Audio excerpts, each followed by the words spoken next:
Our guest today is the Reverend Ed Townley.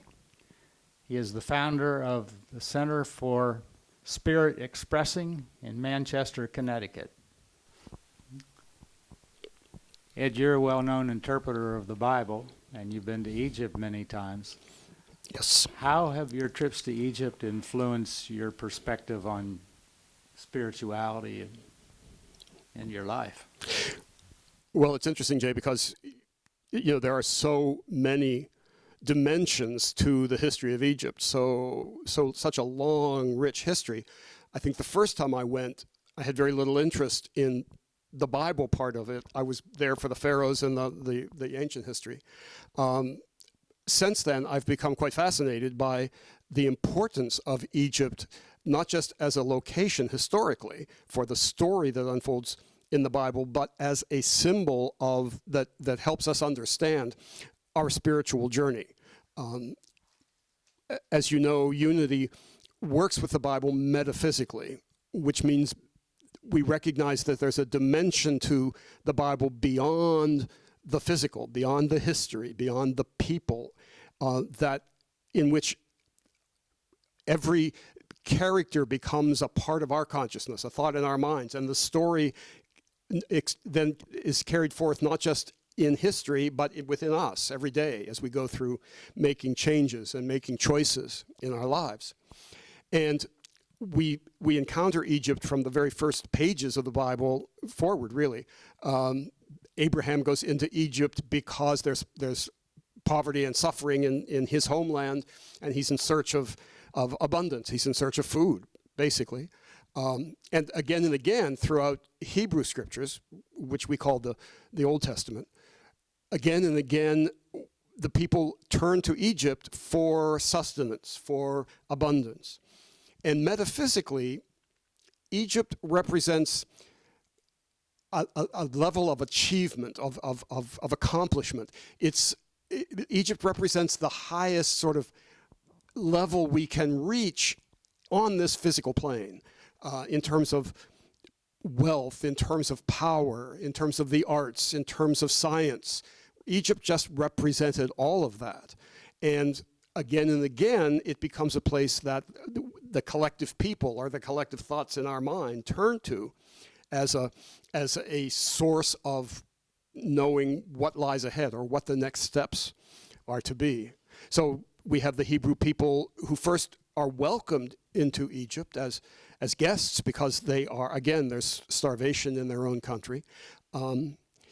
It's theorized, and I really believe it's true, that it was while they were in Egypt that the Hebrews really sort of coalesced as a people, and especially that they abandoned or shifted some of their belief in multiple deities and focused instead on a belief in one God, one power, which was occasionally expressed in Egypt, not consistently, but very often. So then they are led out of Egypt to take some of what they've learned there and bring it back to their land so that they can be prosperous, so that they can have abundance and peace where they are meant to live. And then when we turn to the New Testament, we see almost a deliberate, and in the case of Matthew, a very deliberate attempt to repeat that same process, because the infant Jesus is taken into Egypt, we're told in the Gospel of Matthew, and then comes out of Egypt just as Moses came out of Egypt to lead his people. Jesus comes out to start his ministry and to share his message. So there is that idea of Egypt as a touchstone. And then in the later books of the Bible, when we get into the history of the church that evolved after Jesus lived his time on earth, we see Egypt become very important in ways that have sort of become lost in history, unfortunately. I think the Roman Church became so dominant that we focus on the history of how the Roman Church grew and how that expanded, and Paul and from Jerusalem. And we don't always recognize sufficiently that Alexandria in particular was a rich, powerful, and very important center of Christian thinking long before it was called Christian, when it was just the way, when it was just the teachings of Jesus. And in the first centuries of Christianity, there were a variety of different opinions around the world, around the Mediterranean at that time, of exactly who Jesus was and what his message was and what it meant for the rest of us. And one of the most important centers of that kind of thinking was Alexandria, because Alexandria, again, represents the height of intellectual understanding, philosophical understanding at that time.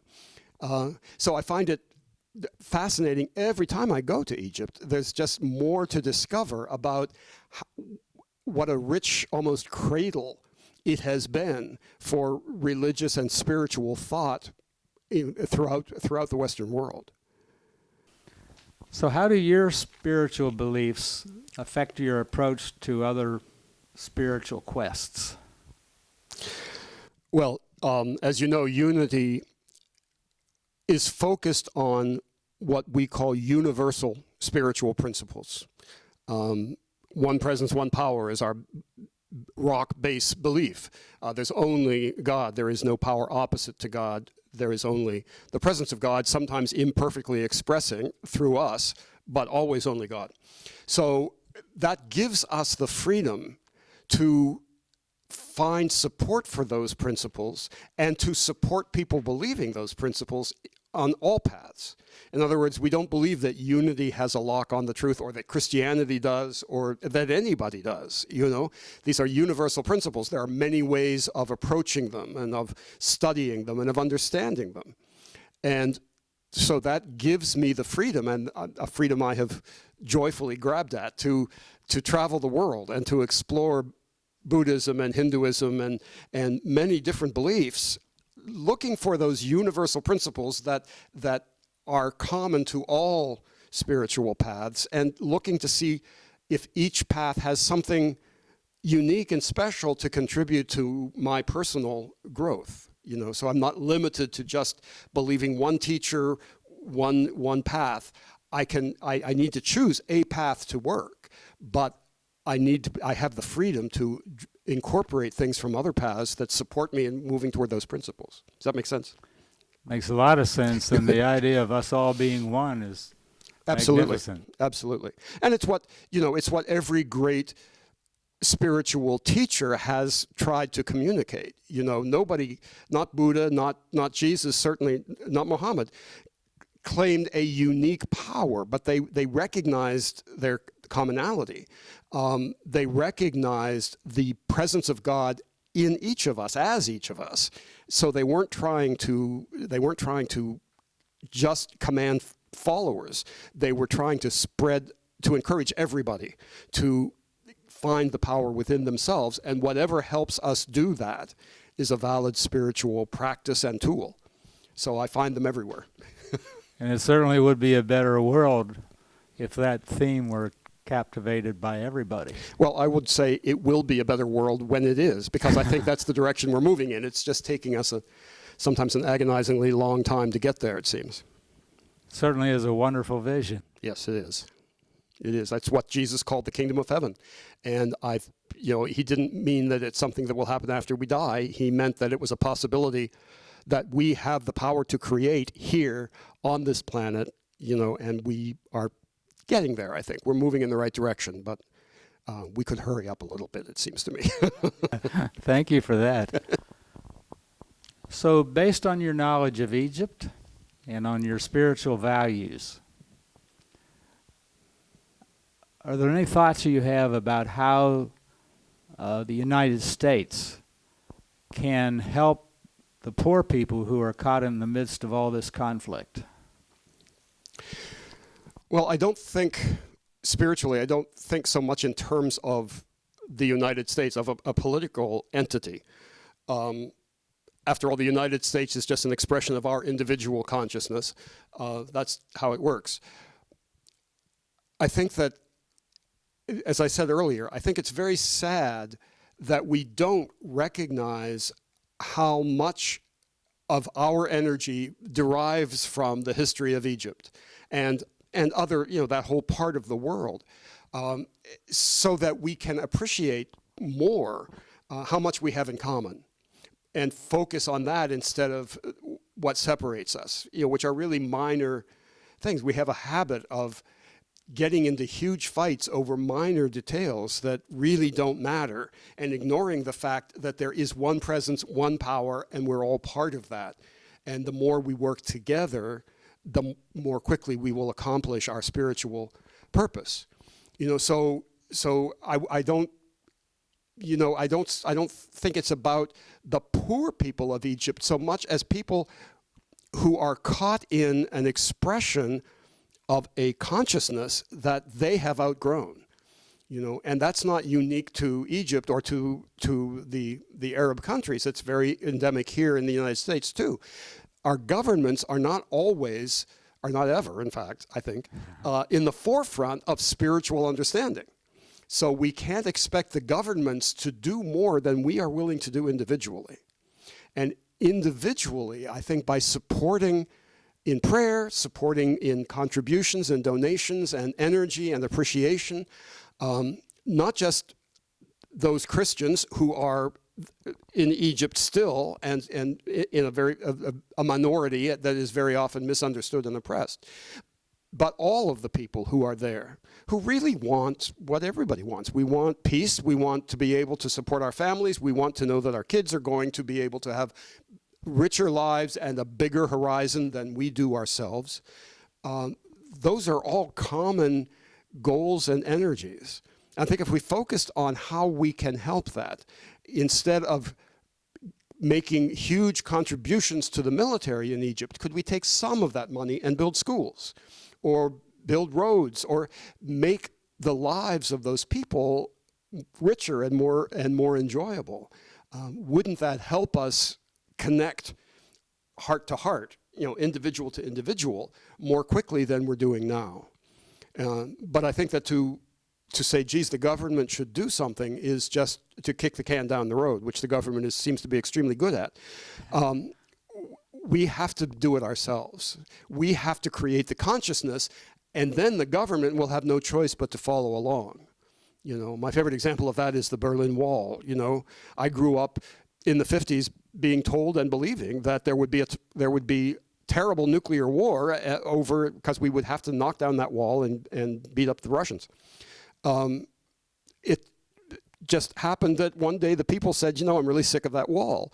And in consciousness, they just started taking it down, and there wasn't a power on earth that could stop them, because the collective consciousness said, this is silly. We're one. I want to be able to walk across the street without having to go through a military checkpoint. So I think anything we can do to claim our power, to reach out. I think one of the things that I'm encouraged by and delighted to see is that it seems to me in recent years we have become collectively more aware of and appreciative of the arts that come from Egypt and from other Arab countries. The music is becoming more understood and more shared, and movies. That's all wonderful. That's all more important than trade agreements, or military agreements. The people are connecting heart to heart through their arts, through their creative energy, and that's how it's going to happen. That's the road to really experiencing that oneness. So do you have any final thoughts that you would like to share with people about how we can create a better world? I think that spiritually centered and motivated people throughout the world, on whatever spiritual path they may have chosen, recognize at a very deep level that our direction is toward oneness. That just as we have moved from being one-celled organisms through multi-celled into very complex expressions of billions of cells, so too are we continuing that same process of joining together with other entities, other expressions of the divine on the planet. And that is so much more important than any superficial or minor differences of belief that seem to separate us. And the more we as individuals can concentrate on finding the oneness by appreciating the arts, by taking the time to read both sides of an agreement instead of letting the media tell us what is going on in the world, having some curiosity ourselves, taking the time to know that everybody, all of us, are seeking the same thing, the same sense of security, the same sense of love and abundance and infinite possibility. And the best way, and ultimately the only way we can truly achieve that, is by recognizing and claiming our oneness with each other. It can seem frightening. It can seem, alarming to let down our guard that much, to trust other people. But the God we share together is a God of infinite love. And if we don't trust the other people, then let us trust the source. Let us trust the source, surrender to the love, and allow it to express in the world. And that will do more to heal the challenges in Egypt, in Arabia, in our own country, in any place in the world, than any kind of political negotiation or economic agreements or military contributions could ever hope to achieve. So let that be the lesson we are learning this very day as we watch the headlines, as we are alarmed at some of the expressions of conflict that we see. Let us know that we are moving toward oneness, and that has to be our highest priority. Thank you for watching this, and thank you very much to you for all that you have given us, your wisdom and your thoughts. It's been a privilege. Thank you for the energy that you're putting into this project. I think it's a wonderful thing. Thank you. And may each of you apply the principles that Ed has given to us, and I know that we will have a better world. Blessings to each of you.